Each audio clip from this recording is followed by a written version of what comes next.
What's up, my grimlets? We are back in the garage working. What I am going to show you guys today is how to adjust your valves. As you can see here, we had pulled these all off like we were going to cam swap it. We didn't, so these are just put back on loosely. So I am going to show you the way that Derek from Vice Grip Garage does this. There's the old school way and then the way he does it, and the way he does it makes total sense to me. So essentially all of these push rods are riding on the cam lobes of your camshaft. So what you are wanting to do is we are going to take this motor, tighten these down until you have the slightest bit of up and down, like there's still a little bit of movement, but you can turn them. You want them to be able to turn, because as that motor is running, those push rods will actually spin inside of there. So we are going to turn the motor over a quarter turn at a time, which will keep moving that cam. We will keep adjusting these, doing that same routine, going to finger or too tight but still being able to spin, and go down each one of these. Doing it this way, you can just go down each one and keep doing this, and as you spin, it'll either be somewhere on that cam lobe or on the top of that cam lobe. If it's on the top of that cam lobe, it'll be tight, so you don't adjust it, you just leave it alone. We will spin this thing over 3 full rotations, a quarter turn at a time. So 12 total. 12.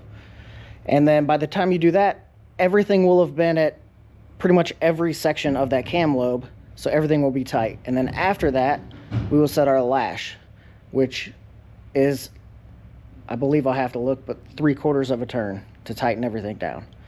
So let's hop in here and I will show you what I'm talking about here. So this first one, really sloppily loose. So we're going to take this and tighten this nut down, and we're going to continue to tighten this nut down. Still a lot of play until we get to a point where it is tight, like right there. I over tightened it, so we'll back it off just a hair. And right now there's no slop up and down, but I can freely move this with my fingers. So that is where you want that to be. And then we will just continue that process going down until we have every single one of these done.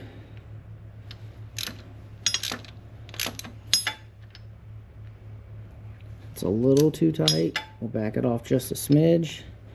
No up and down, but it'll spin in your fingers. So we are just going to keep continuing to do this.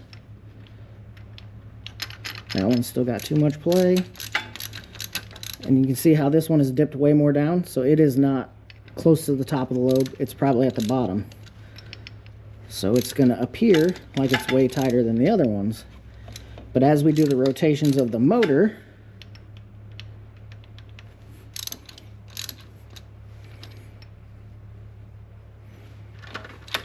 it will end up at some point back on top of the lobe.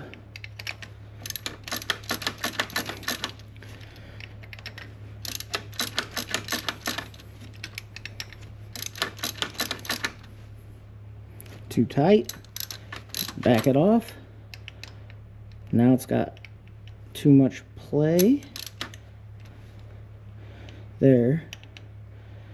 Just too much, a little bit. Now there's no up and down play. I can freely spin it.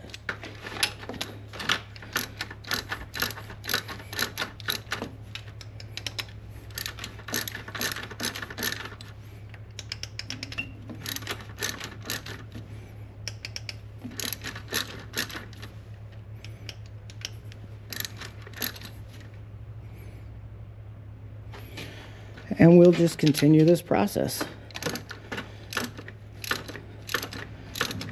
So let's see if we can get to one So this one is relatively tight. So it is the one that is probably sitting on top of the lobe right now. So we'll tighten this one down.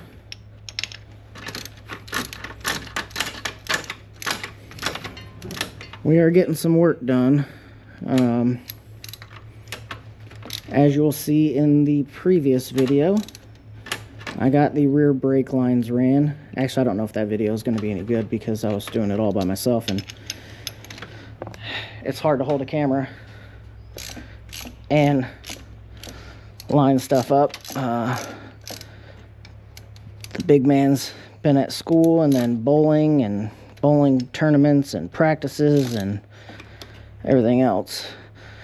Not to mention we went hunting this weekend unsuccessfully. That was actually interrupted by a lot of crappy people to the point where we didn't even go out for the last day. But that's neither here nor there. When you hunt public land, that's basically what you get. So now all of these have no slop in them, and I can come through and I can freely spin these with my finger.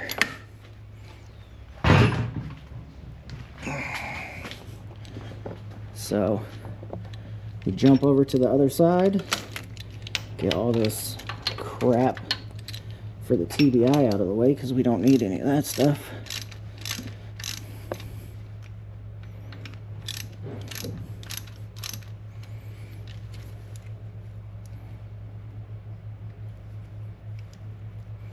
That one's tight.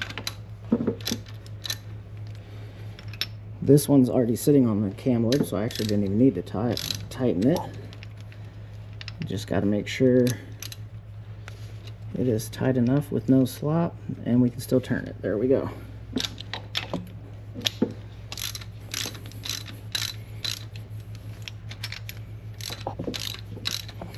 And you are just going to repeat this process over and over again.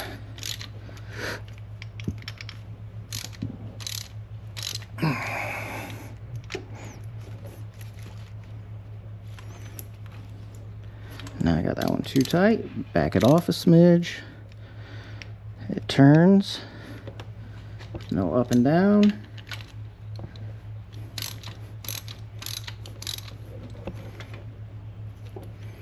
That one's too tight now. Back it off.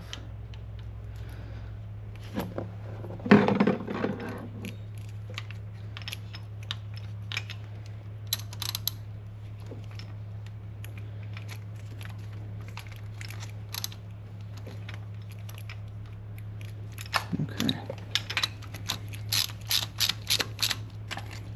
And you just keep working your way down.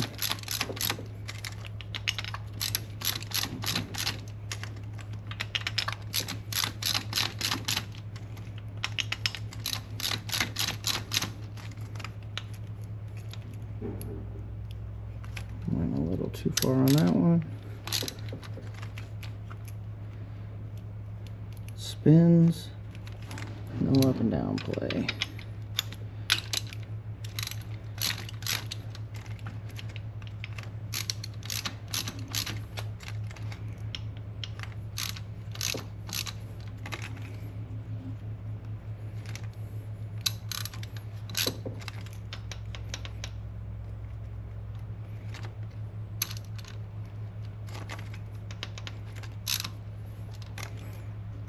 If you can hear that clicking sound,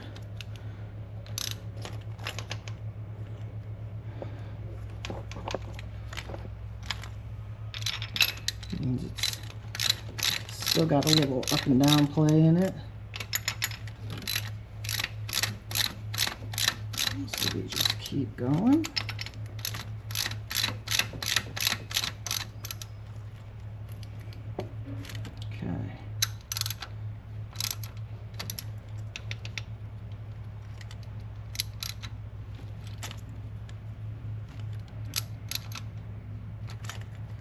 Till you find that happy medium. And this one, definitely on top of the lobe.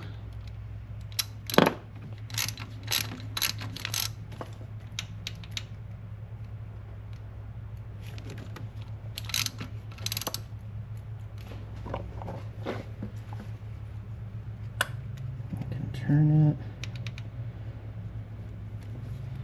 Might be just a hair too loose.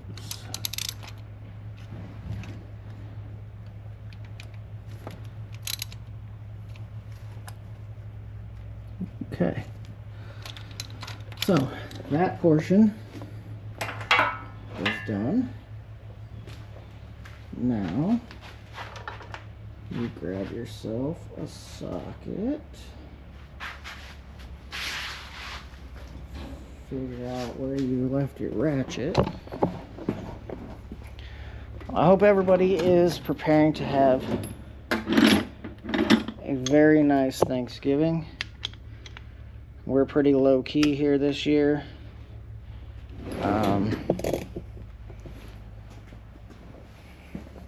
It's just a different year for us since the wife is no longer here. It just makes things a little more, you know, there's not as much to celebrate. So I'm gonna need 2 hands. Let me set you guys up.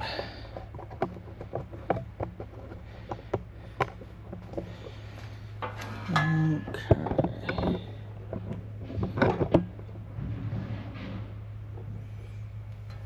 So we are going to attempt to turn this crank bolt over 1/4 of a turn. It doesn't really matter where you start. Just remember where you started.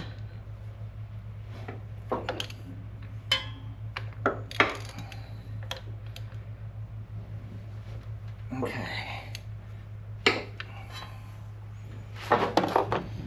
So, now that we've turned it that 1/4 turn, we come back up here and lo and behold, some of these are loose again. All right. But some aren't. So this is definitely at the top of the lobe. You can see how it's pushed up compared to these other ones that have dived down. But this one could be on the bottom of the lobe. So all you're going to do is just keep repeating that process for those 3 full revolutions, retightening everything every time, and then making sure that everything's there. I'm going to get that portion done, and then I will show you guys how to set your valve lash at the end. Alright, so I did not want to bore you guys with going through that whole routine. It does take quite a bit of time. Valve timing is something you really want to focus on. It is not a quick process. It is not something you want to rush through. That controls all your power. That controls whether you're going to smash a valve into a piston. That controls all your clearances. That controls absolutely everything. The one thing I did want to mention that I don't know if I did is that as you turn the motor over, obviously that cam is turning and you're going to be somewhere either on the head of that lobe or the foot of that lobe, which would be the bottom base of the lobe. So as you're turning this, these guys here are going to be following that lobe of that cam. So while you're setting your 0 lash for your lifters, you're going to have minute adjustments as it's going around that lobe, but what you're really focusing on is when this hits the bottom, that very foot of the lobe is what you're setting all of your actual 0 lash to here. So as you're going around, you're going to notice that I did this actually 4 times. It's 4 times around, full, so 16 1/4 turns. Basically, as you get towards the end of those turns, for the most part, your adjustments become minute. You're basically going to be doing, you know, a 16th or a 32nd of a turn with the ratchet to actually get these things to tighten down while still being able to turn the push rod. One thing I did want to mention is sometimes you're going to start with that thing on the foot, and as you rotate the engine over, it's going to move up. If you get to this and you're checking and this one is loose, but this one is tight. Like, you can't even spin these. Push rod's tight. Don't adjust it. Leave it alone, because that's where it is in the cam sequence. You're really only focusing on, as this is falling off the top of that lobe, getting to the foot, where you're going to have to make bigger adjustments. So if you're coming along and one of them is, you know, all the way pushed up at the top of that lobe, it's going to be tight. You probably can't even spin the push rod. That's fine. Leave it alone. Don't mess with it. Don't adjust it. So now that our lifter preload is set, or our zero lash for our lifters is set, we are going to set the actual preload, which for most applications is either going to be a half or 3/4 turn. On these, it is going to be a half. So if you were doing it this way, I know the old school way is if you want to start on cylinder 1 with it at top dead center, and then you want to jump back and forth to which valve is open. Doing this way, it doesn't matter. If you have to walk away in the middle of this, as long as you... So what I ultimately did was put a paint mark on there, and then I grabbed my little board over here. I've already erased it, but I would put a tick for every quarter turn so I could keep track of where I am. That way, if, you know, I got to go pick up kids here in a little bit, if I had to leave in the middle of this, I know exactly where I'm at. I can leave this for a month and come back and know, hey, I just got to keep going until all of these have no play in them. So that is the benefit of doing it this way. This will work with any hydraulic or flat tappet roller solid cam on any motor. 2-cylinder, 4-cylinder, 6-cylinder, 8-cylinder, all the way up. This is the foolproof way. If you really want to get into the math and the nitty grit of this, Derek from Vice Grip Garage has a 406 engine build where he tears this thing all the way down, completely rebuilds it. He goes through the math of if you need to measure push rods, if you need to replace push rods because you went with different heads, all the way down to how many threads per inch your studs are, things of that nature. Dude is super intelligent. Dude knows his stuff. That's where I picked this up from. So if you really want to get into the nitty gritty of it, go to Vice Grip Garage, watch his channel. He's full of knowledge. So what we're going to do now to set preload on this thing is turn these a half a turn. So it doesn't matter where you start. Like right there, I'm a little off, but we're going to turn this a half turn. This will give you the preload, and you just want to be consistent. So also, with doing it in this fashion, you don't have to jump back and forth. You can just go and you can go all the way down the cylinder head, and as long as you are consistently doing a half a turn, your preload is going to be correct. Now, when you start getting to these back cylinders, that's where things kind of suck, because obviously everything is in your way. But be consistent and get your half turn. And that's all you've got to do. Now your lifter zero lash is set to the cam, and your preload is set.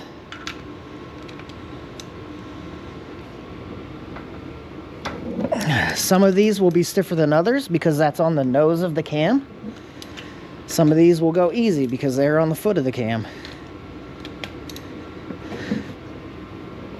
Just be consistent.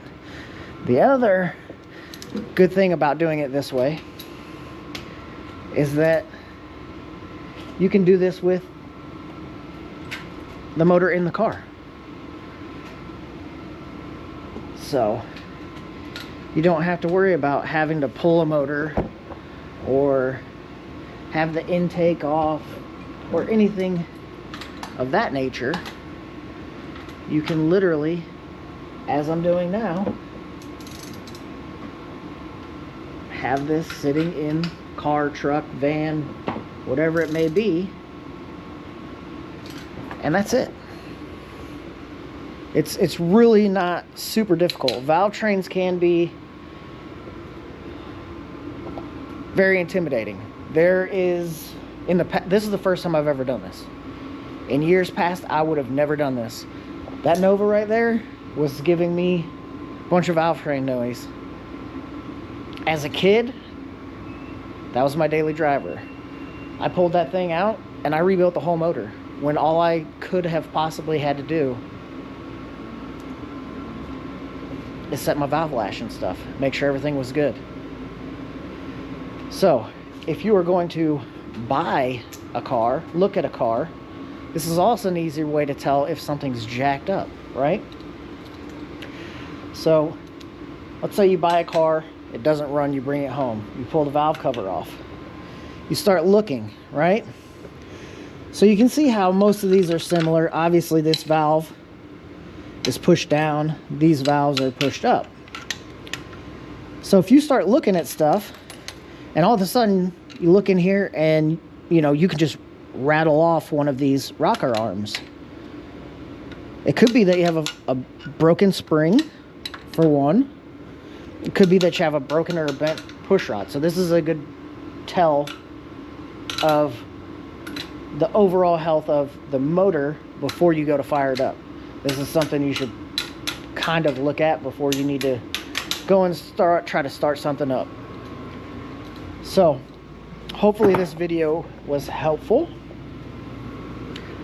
If you have any questions, comments, you have a different opinion, give me a like, give me a follow, give me a comment, let me know.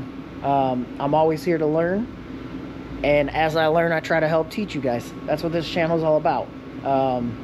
This is also a reference for my son. He's at school right now. He didn't see me do this, but he can always go back and watch this, or I can refer him over to Derek's page on Vice Grip Garage and he can look at it.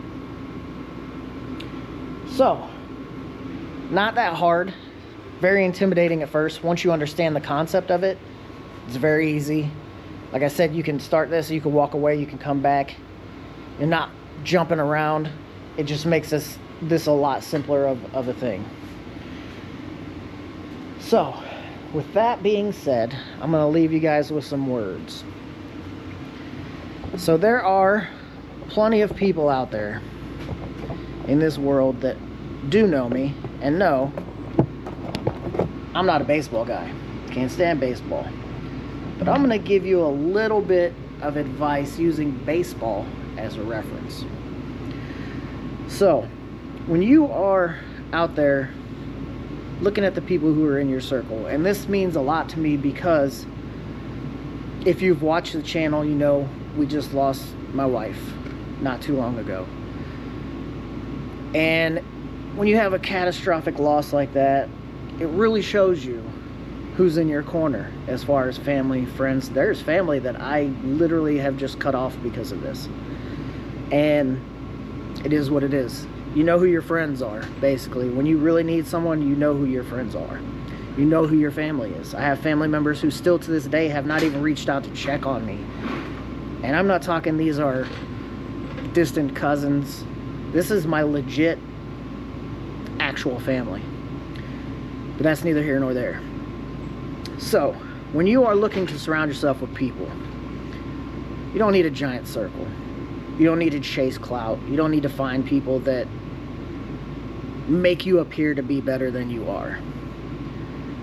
So in the 90s, 2000s, whatever it was, when Mark McGwire and Sammy Sosa were slamming balls, chasing that home run record, juicing up, whatever they did. I don't watch baseball. Still didn't watch it then. But here's what I want you to think about. People watched baseball, more people watched baseball because of that. And you can say, well, you know, Mark McGwire, he earned every one of those hits. That was all on him. He hit those balls. Well, let me tell you something. When you start to become successful, or you start to, you know, do better in your life, there's always going to be people, always, who want to put you down. Right? So you can say, but Jeff, he hit all those home runs on his own. But did he? Just like in your life, there are people who can stop you. The only reason that he hit all those balls was from the other teams. What do I mean by that?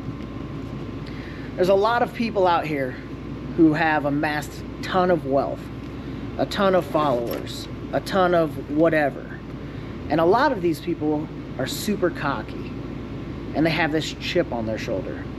And what do they always tell you? I'm self-made. No one on this planet is self-made. No one. At some point in that person's life, someone gave them a deal, someone gave them a break, someone helped them out. You hear about it all the time. This guy started his business in his garage with a $1,000 loan from his grandparents. They helped him. He's not self-made. No one is self-made. These people inherit money and then they start a big business, or you start from scratch. Either way, someone had to help you out. A consumer. If you build a product and no one buys it, you're not going to be successful. You did that on the back of other people. So remember that. So what I'm going to allude to here with the baseball thing is that Mark McGwire had help. He hit the balls, but every team out there could have just sat up there and walked him every play.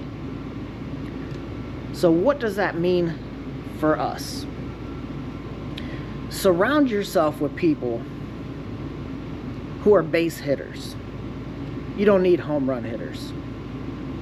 If you have an entire team that you build around you, who you can rely on to go up to bat and hit a base hit every single time, your team of base hitters will beat that team with the one guy who can hit a home run. So remember that. Surround yourself with base hitters. Base hitters support each other.